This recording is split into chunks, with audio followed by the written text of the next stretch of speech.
बिस्मिल्लाहिर्रहमानिर्रहीम। अस्सलाम वालेकुम दोस्तों, आज की जो हम लिए जॉब लेकर आए हैं वो है board of revenue government of Sindh. इसमें काफ़ी ज़बरदस्त किस्म की जॉब्स हैं। ठीक है, इसमें जो है वो आप पूरे सूबा सिंध से अप्लाई कर सकते हैं। जिनके पास भी सूबा सिंध का डोमिसाइल है वो अप्लाई कर सकते हैं। ठीक है, अप्लाई का मुकम्मल तरीकाकार क्या है मैं आपको इसी वीडियो में समझाऊंगा। अपनी वीडियो को पूरा देखना है ताकि आपको समझ आ जाए कि आपने इसमें अप्लाई कैसे करना है और कौन कौन अप्लाई कर सकता है, आपकी क्या उम्र होनी चाहिए, क्या तालीम होनी चाहिए और अप्लाई की लास्ट डेट क्या है। ठीक है, तो ये सारी मालूमात मैं आपको बताऊंगा। ठीक है, अपनी वीडियो को पूरा देखना है। तो वीडियो शुरू करने से पहले एक छोटी सी रिक्वेस्ट है, जो भी फ्रेंड्स चैनल पर नए हैं, जिन्होंने अभी तक मेरा चैनल सब्सक्राइब नहीं किया वो चैनल सब्सक्राइब कर दें, बेल आइकन प्रेस कर दें ताकि मेरी आने वाली जो नई जॉब की वीडियोज़ हैं उनका नोटिफिकेशन आपको आसानी से मिलता रहे।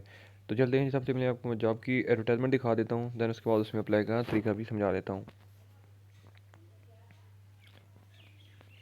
तो यहाँ पे आप देख सकते हैं जी कि appellate tribunal Sindh revenue board, third floor, PRC tower, Lalazar, MT Khan road, Karachi. ठीक है, मुलाजमत के मौके इसमें सबसे ऊपर लिखा हुआ है जी कि सिंध रेवेन्यू बोर्ड कराची में मंतजिल असामियों के लिए सुबह सिंध के डोमिसाइल की हामिल मौजूद उम्मीदवारान जो हर एक असामी के मुकाबले सराहत करदा काबिलियतों और तजर्बे के हामिल हों, उनके लिए जो है वो दरख्वास्तें मतलूब हैं। ठीक है, तो इसमें जो है वो सबसे पहली जो वैकेंसी है वो है डिस्पैच राइटर की। ठीक है, इसमें जो है वो वैकेंसीज़ हैं और इसका जो ग्रेड होता है वो होता है 4। ठीक है, और इसमें जो आपकी तालीम होनी चाहिए, ठीक है, वो होनी चाहिए तस्लीम शुदा बोर्ड ऑफ सेकेंडरी एजुकेशन से मैट्रिकुलेशन। ठीक है, मीन्स कि आपकी तालीम जो है वो मैट्रिक होनी चाहिए और आपके पास ड्राइविंग लाइसेंस मोटरसाइकिल का होना चाहिए। उम्र की हद इसमें जो है वो 18 से 28 साल तक है। ठीक है, इसमें उसके बाद नेक्स्ट वैकेंसी है ड्राइवर्स की। ड्राइवर्स में जो है वो आपकी तालीम मैट्रिक ही होनी चाहिए। ठीक है, इसके बाद आपके पास LTV या HTV का ड्राइविंग का लाइसेंस होना ज़रूरी है। ठीक है, एज की लिमिट जो है वो इसमें भी 18 से 28 साल तक ही है। उसके बाद है जी बेल्फ़ की सीट है। ठीक है, इसमें जो है वो आपकी तालीम जो है वो मैट्रिक होनी चाहिए। ठीक है, और इसमें भी आपके पास जो है वो मोटरसाइकिल का ड्राइविंग का लाइसेंस होना ज़रूरी है। ठीक है, उसके बाद है जी प्रोसेस सर्वर। ठीक है, इसमें भी तालीम मैट्रिक है और ड्राइविंग लाइसेंस मोटरसाइकिल का ज़रूरी आपके पास होना चाहिए।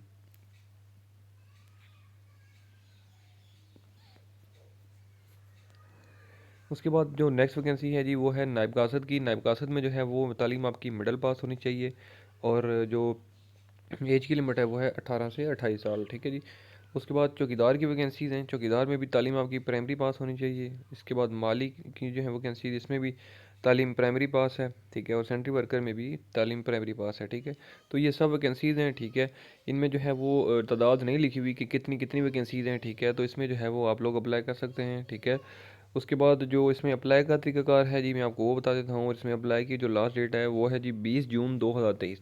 ठीक है, 20 जून 2023 तक आप लोग इसमें अप्लाई कर सकते हैं। और अप्लाई जो है वो आपने इसमें ऑनलाइन नहीं करना, आपने डॉक्यूमेंटेशन भेजनी है। क्या क्या भेजनी है और कैसे भेजनी है और कहाँ भेजनी है मैं आपको बता देता हूँ। ठीक है, एक तो आपने जो है वो पहले दरख्वास्त जो है वो लिखनी है। ठीक है, दरख्वास्त अगर दरख्वास्त फार्म मौजूद नहीं है तो आप जो है उसको मैनुअल लिखेंगे। ठीक है, दरख्वास्त में लिखना क्या होता है, अक्सर सवालात मुझे आते हैं कि सर एप्लीकेशन में क्या लिखना है। ठीक है, तो एप्लीकेशन में भाई यही लिखना होता है कि जिस इदारे में आप अप्लाई करना चाह रहे हो उस इदारे का ऊपर नाम आना चाहिए। ठीक है, और आएगा नाम। उसके बाद आप अपना थोड़ा सा बायोडाटा दो कि मैं मीन्स कि कौन हूँ। ठीक है, जैसे कि मेरा नाम असद है तो मैं अपना नाम लिखूँगा, वल्द जो है लिखूँगा। ठीक है, उसके बाद अपना ID कार्ड नंबर लिखूँगा, उसके बाद कॉन्टैक्ट नंबर लिखूँगा और अपना एड्रेस लिखूँगा कि मैं कहाँ से हूँ। ठीक है, मेरी रिहाइश कहाँ पर है। उसके बाद आपने जो पोस्ट है जिसके लिए अप्लाई कर रहे हैं वो अप्लाई जो पोस्ट है उसका नाम लिखेंगे आप। ठीक है, और दैट्स इट, बस। इसमें कोई एप्लीकेशन का मकसद ये नहीं है कि आपने हज़ार अल्फाज लिख के पूरे करने। आपने मेन पॉइंट्स जो कि आप जिनको एप्लीकेशन भेज रहे हैं उनको पता लगे कि हमें किसने एप्लीकेशन भेजी है और ये भाई कौन है या ये मीन्स के कहाँ से ताल्लुक़ रखते हैं ये। ठीक है, तो यहाँ पर ये मीन्स के जो है वो इसमें फॉर्म में यही डिटेल होती हैं। ठीक है, इससे ज़्यादा जो है वो कोई इसमें कुछ नहीं लिखना होता। ठीक है, उसके बाद जो है वो आके आपने एप्लीकेशन के साथ क्या क्या चीज़ें भेजनी है, एक तो डोमिसाइल की कॉपी आपकी, उसके बाद CNIC की कॉपी होगी, तालीमी जो डॉक्यूमेंट्स हैं उसकी कॉपी होगी, उसके बाद ड्राइविंग लाइसेंस की कॉपी हो, मीन्स की ये सारी अटेस्टेड होनी चाहिए। ठीक है, और 2 अदद पासपोर्ट साइज़ फ़ोटोग्राफ्स। ठीक है, उसके बाद ये दरख्वास्तें जो हैं वो आपने भेजनी है बनाम रजिस्ट्रार अपलेट ट्रिब्यूनल सिंध रेवेन्यू बोर्ड, वाक़ बमुकाम third floor, PRC towers, Lalazar, Maulvi Tamizuddin Khan road, Karachi. ठीक है, इस कंप्लीट एड्रेस के ऊपर आपने जो है वो ये भेज देनी है। ठीक है, उसके बाद यहाँ पर कुछ कोटा सिस्टम लिखा हुआ है कि ख़वातीन का भी कोटा इसमें है 15%, ठीक है। उसके बाद 5% कोटा जो है वो अक़लियत का भी है, और बाकी जो डिसेबल पर्सन का कोटा है वो भी 5% है, ठीक है। और ट्रांसजेंडर को भी जो है मुख्तस है कोटा, ठीक है। बाकी तारीख मैंने आपको बता दी है इसकी, जो अप्लाई की लास्ट डेट है। उसके बाद कॉन्टैक्ट नंबर नीचे गिवन है।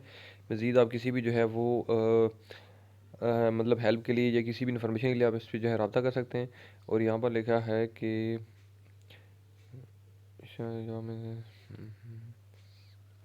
अच्छा, ठीक है, बस मीन्स के यही डिटेल्स हैं इसमें, और जो है वो कुछ ख़ास डिटेल्स नहीं हैं, ठीक है। बाकी फिर भी अगर किसी को कोई इशू हो, इस वीडियो में कोई भी चीज़ जो है वो आपको ना समझ आ रही हो, तो आप मुझे इस वीडियो के नीचे कमेंट कर सकते हैं। मैं जो है इस हवाले से आपको मज़ीद गाइड कर दूँगा, और उम्मीद करता हूँ कि मेरी ये वीडियो आपको अच्छी लगी होगी। अगर वीडियो अच्छी लगी है तो इस वीडियो को लाइक करें, कमेंट करें, चैनल सब्सक्राइब कर दें। इंशाल्लाह मैं अगली वीडियो में आपकी खिदमत में दोबारा हाज़िर हूँगा। तब तक के लिए मुझे दें इजाज़त। अल्लाह हाफ़िज़।